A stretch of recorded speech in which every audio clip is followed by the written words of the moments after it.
Hi hello welcome to my YouTube channel. എൻ്റെ pregnancy ടൈമിൽ ഞാൻ അധികം ഹെയറിൽ ഇങ്ങനെ കെമിക്കലായിട്ടുള്ള ഷാമ്പൂസും കാര്യങ്ങളൊന്നും ഞാൻ യൂസ് ചെയ്യാറില്ല. ഞാൻ മെയിനായിട്ട് ഇങ്ങനെ നാച്ചുറലായിട്ടുള്ള ഹെയർ പാക്കോ അല്ലെങ്കിൽ ഹോം റെമഡീസാണ് ഞാൻ കൂടുതൽ യൂസ് ചെയ്യാറ് കേട്ടോ. എല്ലാവരും എന്നെപ്പോലെ ആവില്ല, ഓരോരുത്തർക്ക് ഓരോ പോലെ ആയിരിക്കും കേട്ടോ ആ ടൈമിൽ. എല്ലാവരും പറയുന്നത് ശരി കേട്ടോ, നമ്മൾ കൊണ്ടുപോയ റുട്ടീൻ ആയിരിക്കില്ല പ്രഗ്നൻസി ടൈമിൽ നമുക്ക് ഉണ്ടാവുന്നത്, വളരെ ഡിഫറെൻ്റ് ആയിരിക്കും.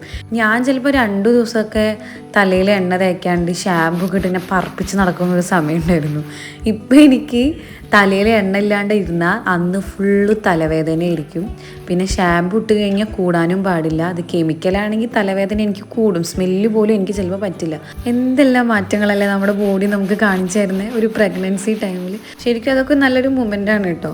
കാരണം നമ്മൾ നമ്മളെപ്പോലും ശ്രദ്ധിക്കാത്തൊരു സമയം ഉണ്ടായിരുന്നു. അതിൽ മാറി ഇപ്പം നമ്മളൊരു നേരം ശ്രദ്ധിച്ചില്ല എന്നുണ്ടെങ്കിൽ അപ്പം നമ്മുടെ ബോഡി റിയാക്ട് ചെയ്യുന്നു, അത് കാണിച്ചു തരുന്നു, അതിനുള്ള കാര്യങ്ങൾ നമ്മൾ ചെയ്യുന്നു. എന്തെല്ലാം ഞാൻ എങ്ങനെയാണ് താളി ഉണ്ടാക്കണേ അത് എൻ്റെ രീതിക്കാട്ടോ ഞാൻ കാണിച്ചു തരുന്നത്. എല്ലാവർക്കും അറിയുന്നതായിരിക്കും. ഇല മാത്രം വെച്ച് താളി അരയ്ക്കുന്നവരുണ്ട് കേട്ടോ. പക്ഷെ അതിൻ്റെ ഒപ്പം 2 ചെമ്പരത്തിപ്പൂവും കൂടെ ആഡ് ചെയ്താൽ എത്രയോ ബെറ്ററാണ്. ഇലയേക്കാളും ബെനിഫിറ്റ് കൂടുതലുള്ളത് പൂവിനാണെന്ന് ഞാൻ പറയണ കേട്ടിട്ടുണ്ട് കേട്ടോ. അപ്പോൾ അതുകൊണ്ട് ഞാൻ എപ്പോഴും താളി അരയ്ക്കുമ്പോൾ ഇലയോടൊപ്പം തന്നെ പൂവ് കൊടുക്കും. പിന്നെ അതേപോലെ എനിക്ക് മിക്സിയിലിട്ട് അരച്ചെടുക്കണത് എനിക്ക് ഇഷ്ടമല്ല. കാരണം വേറെ ഒന്നുമല്ല, അത് നല്ലോണം അങ്ങനെ പതങ്ങിയിരിക്കും. മുടിയിലിട്ട് കുളിയൊക്കെ കഴിഞ്ഞ് വന്നു കഴിഞ്ഞാൽ ഇങ്ങനെ പറന്നിരിക്കും. അങ്ങനെ പറന്നിരിക്കണവർക്ക് ഇഷ്ടമാണെന്നുണ്ടെങ്കിൽ നിങ്ങൾക്കത് യൂസ് ചെയ്യുക. പക്ഷേ എനിക്ക് അങ്ങനെ ഭയങ്കരമായിട്ട് ഇങ്ങനെ പഫ് പോലെ ഇരിക്കുന്നത് എനിക്കിഷ്ടമല്ല.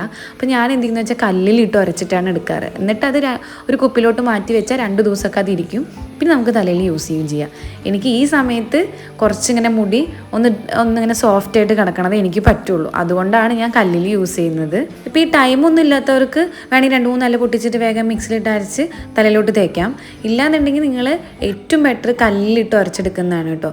കാരണം മുടി നല്ലോണം ഡ്രൈ ആവില്ല, എന്നാലാണെങ്കിൽ ഭയങ്കര സോഫ്റ്റായിട്ട് കിടക്കും ചെയ്യും. ഒരു പ്രത്യേക രസമാട്ടോ കാണാൻ. അങ്ങനെയൊന്നും ചെയ്തൊക്കെ. അപ്പോൾ ഞാൻ എപ്പോഴും ഇങ്ങനെ ചെയ്യാം. എന്നിട്ട് ഞാനൊരു വെള്ളത്തുണി എടുത്തിട്ട് ആ വെള്ളവും ഇലയും കൂടെ നമ്മൾ നന്നായിട്ട് ഇങ്ങനെ നമുക്ക് തന്നെ തോന്നും ഒരു കുഴമ്പ് പോലൊക്കെ ഉണ്ടാവും നമ്മുടെ കയ്യിലോട്ട്. അതാണ് അതിൻ്റെ കറക്റ്റ് പാകം. എന്നിട്ട് നമ്മൾ അതിനെങ്ങനെ പിഴിഞ്ഞെടുക്കുക. ഒരു വട്ടം നമ്മളിങ്ങനെ പിഴിഞ്ഞെടുത്തതിന് ശേഷം വീണ്ടും ആ വെള്ളം ഒരു വട്ടം കൂടെ നമ്മൾ പിഴിഞ്ഞെടുത്താൽ തീർന്നു, അത്രേ ഉള്ളൂ. എന്നിട്ട് അത് യൂസ് ചെയ്യുമ്പോൾ നമ്മുടെ മുടി നല്ല സോഫ്റ്റായിട്ടും എന്നാലാണെങ്കിൽ അധികം എണ്ണയില്ലാത്ത പോലെ നല്ല അടിപൊളിയായിട്ട് കിടക്കും. ചിലപ്പോൾ എല്ലാവരും ഇങ്ങനെ തന്നെയായിരിക്കും യൂസ് ചെയ്യുക. പക്ഷേ ഇപ്പം എനിക്ക് തോന്നുന്നു കൂടുതൽ ആരും ഇങ്ങനെ കല്ലിൽ ഉരച്ചിട്ട് ഇങ്ങനെ താളി എടുത്ത് തലയിൽ തേക്കുന്നവരാരും ഉണ്ടാവില്ല, കുറവായിരിക്കും എന്ന് തോന്നുന്നു. എൻ്റെ പ്രഗ്നൻസി ടൈമിലാണ് എനിക്ക് ഈ താളി എന്ന് പറഞ്ഞ സാധനം ഏറ്റവും കൂടുതൽ യൂസ്ഫുൾ ആയിട്ടുള്ള കിട്ടുക. കാരണം ഞാൻ ഒരുപാട് കഷ്ടപ്പെട്ടിരുന്നു. ഷാമ്പു യൂസ് ചെയ്യാൻ പറ്റുന്നില്ല, എണ്ണ വേണം, അത് വേണം, ഒക്കെ കൂടെ ഞാനൊക്കെ പെട്ടുപോയി. പിന്നെയാണ് എനിക്കാണെങ്കിൽ ഇതിൽ വേറെ എക്സ്ട്രാ ആഡ് ചെയ്യുന്നതും എനിക്ക് പറ്റില്ല. ചിലർ കറ്റാർവാഴ, നെല്ലിക്ക അതൊക്കെ ഇടും. അതൊക്കെ ഇട്ട് ഒന്നും കൂടെ ബുഡിക്ക് ബെനിഫിറ്റാന്ന് പറയണ കേട്ടിട്ടുണ്ട്. പക്ഷേ എനിക്ക് അതൊന്നും ഇപ്പോൾ പറ്റണില്ല.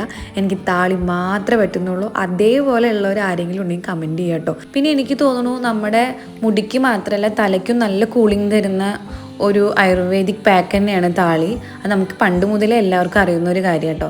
അതേപോലെ നിങ്ങൾക്കും ഇതേപോലെ പ്രഗ്നൻസി ടൈമിൽ തലയിലോ മുടിയിലോ യൂസ് ചെയ്യാൻ പറ്റുന്ന നല്ല ഹെയർ പാക്കൊക്കെ ഉണ്ടെങ്കിൽ ഒന്ന് പറഞ്ഞു തരുന്നേ. ജസ്റ്റ് കമൻറ്റ് ചെയ്താൽ മതി. അപ്പോൾ എനിക്കൊന്ന് ട്രൈ ചെയ്ത് നോക്കാമല്ലോ. സത്യം പറഞ്ഞാൽ എൻ്റെ ലൈഫിൽ ഞാൻ ആദ്യമായിട്ടായിരിക്കും ഞാൻ എന്നെ തന്നെ ഇത്രയും കെയർ ചെയ്യുന്നുണ്ടാവുക കേട്ടോ. അതെന്ന് പറഞ്ഞാൽ ബോഡി റിയാക്ട് ചെയ്യുന്നത് കൊണ്ടാണ് ഞാൻ എന്നെ കെയർ ചെയ്യുന്നത്. ഇല്ലാന്നുണ്ടെങ്കിൽ ഞാൻ പണ്ടൊന്നും എന്നെ തീരെ ശ്രദ്ധിക്കില്ല. ഒരു മോയ്സ്ചറൈസർ യൂസ് ചെയ്യില്ല, സൺസ്ക്രീം യൂസ് ചെയ്യില്ല, ഒന്നും ചെയ്യില്ല. എന്തെങ്കിലും കാരണവശാൽ നമുക്ക് ബോഡിക്ക് എന്തെങ്കിലും ഇങ്ങനെ സ്കിന്നിന് എന്തെങ്കിലും ഇങ്ങനെ റിയാക്ട് പോലെ തോന്നുകയാണെങ്കിൽ മാത്രം എന്തെങ്കിലുമൊക്കെ എടുത്ത് തേക്കും എന്നല്ലാണ്ട് വേറെ ഒന്നും ഞാൻ ചെയ്തിട്ടില്ല. ഒരു ദിവസത്തിൽ 1 അവറെങ്കിലും നമുക്ക് എന്തായാലും മാറ്റി വയ്ക്കാൻ പറ്റും. ആ ഒരു 1 അവർ നമ്മൾ നമുക്ക് വേണ്ടി മാറ്റി വയ്ക്കുക. ഹെയർ കെയറോ സ്കിൻ കെയറോ അങ്ങനെ എന്ത് ചെയ്തിട്ടാണെങ്കിലും നമ്മൾ നമ്മുടെ ബോഡീനെ ഓക്കെ ആക്കി എടുക്കണം. നമ്മളെ നോക്കാൻ നമ്മളേ ഉള്ളൂ, അത് മറക്കണ്ട. നമ്മൾ താളി യൂസ് ചെയ്യുന്നേക്കാളും മുന്നേ കുറച്ച് എണ്ണ തേക്കുമല്ലോ. ആ എണ്ണ ഞാൻ യൂസ് ചെയ്യുന്നത് ചെമ്പരത്തിയാതി എന്ന് പറഞ്ഞ എണ്ണയാണ് കേട്ടോ. കുറേ പേർക്ക് അറിയായിരിക്കും. ട്രൈ ചെയ്യാത്തവരുണ്ടെങ്കിൽ എന്തായാലും ഒന്ന് ട്രൈ ചെയ്ത് നോക്കണം കേട്ടോ. കാരണം എനിക്ക് അങ്ങനെ ഇങ്ങനെ ഒന്നും എണ്ണ പറ്റില്ല. പക്ഷേ ചെമ്പരത്തിയാതി തേച്ചാൽ എനിക്ക് ഒരു കുഴപ്പമില്ല. അപ്പോൾ എന്നെപ്പോലെ ഇങ്ങനെ മുടിക്കോ തലയ്ക്കോ എന്തെങ്കിലും ഇഷ്യൂസൊക്കെ ഫേസ് ചെയ്യുന്നവരുണ്ടെങ്കിൽ ജസ്റ്റ് ഇതൊന്ന് ട്രൈ ചെയ്ത് നോക്കൂ കേട്ടോ. കോട്ടക്കിൽ നിന്നാണ് കേട്ടോ ഞാൻ വാങ്ങാറ്. എണ്ണ ഞാൻ നന്നായി തേച്ച് പിടിപ്പിച്ചതിന് ശേഷം താളി കുറച്ചെടുത്തിട്ട് നല്ലോണം സ്കാൽപ്പിലും മുടിയിലൊക്കെ നന്നായി ഞാൻ മസാജ് ചെയ്യും. അപ്പോൾ തന്നെ നമ്മുടെ മുടിയിലും സ്കാൽപ്പിലൊക്കെ നല്ലോണം പിടിക്കും. പിന്നെ കുളിക്കുമ്പോൾ കുറച്ചും കൂടെ താളി ഒഴിച്ചിട്ട് നല്ലോണം ഒന്ന് മുടി വാഷ് ചെയ്തെടുക്കുക. എന്നിട്ട് കുളി കഴിഞ്ഞ് ഇറങ്ങിയാലുണ്ടല്ലോ നല്ലൊരു കൂളിങ് കിട്ടും. അതാണ് സ്വർഗം. എൻ്റെ രീതിക്ക് ഞാൻ എങ്ങനെയാണ് താളി ഉണ്ടാക്കുന്നത്, അതേപോലെ എങ്ങനെയാണ് ഞാൻ അത് യൂസ് ചെയ്യുന്നത് എന്നുള്ളൊരു മെത്തേഡ് മാത്രമേ ഞാൻ കാണിച്ചിട്ടുള്ളൂ. അപ്പോൾ എല്ലാവർക്കും വീഡിയോ ഇഷ്ടപ്പെട്ടാൽ ലൈക്ക് ചെയ്യാനും ഷെയർ ചെയ്യാനും സബ്സ്ക്രൈബ് ചെയ്യാനും മറക്കരുത്. അപ്പോൾ അടുത്ത വീഡിയോ കാണാൻ. Tata bye.